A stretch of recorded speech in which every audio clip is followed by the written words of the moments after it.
আসসালামু আলাইকুম রহমতুল্লাহ। আমরা এই মুহূর্তে আছি হচ্ছে ইস্তাম্বুল, তুরস্ক। এটা ইউরোপের নন সেনজেন একটা দেশ।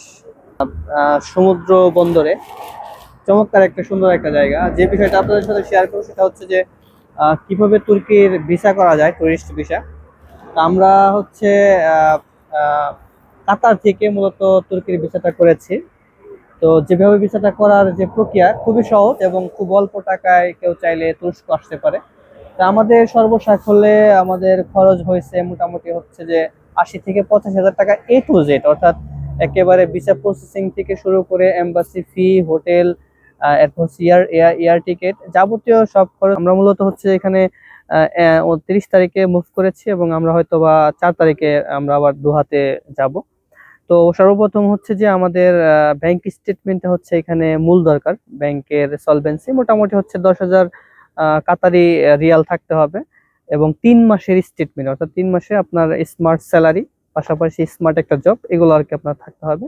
দ্বিতীয় হচ্ছে কোম্পানির এনওসি, যারা আওতায় আপনি কাজ করতেছেন তার কাছ থেকে একটা সার্টিফিকেট।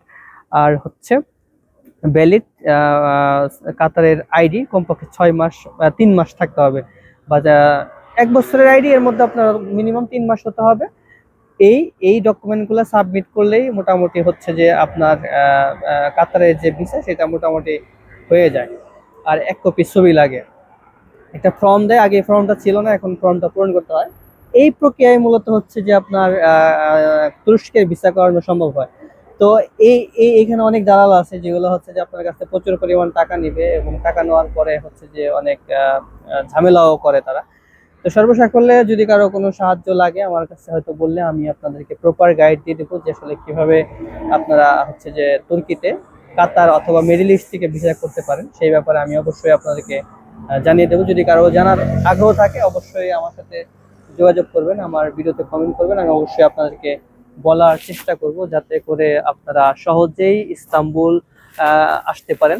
আহ, এই এই ছিল আসলে কাতারে ভিসা প্রসেসিং বা আসার যে প্রক্রিয়া, খুবই সহজ।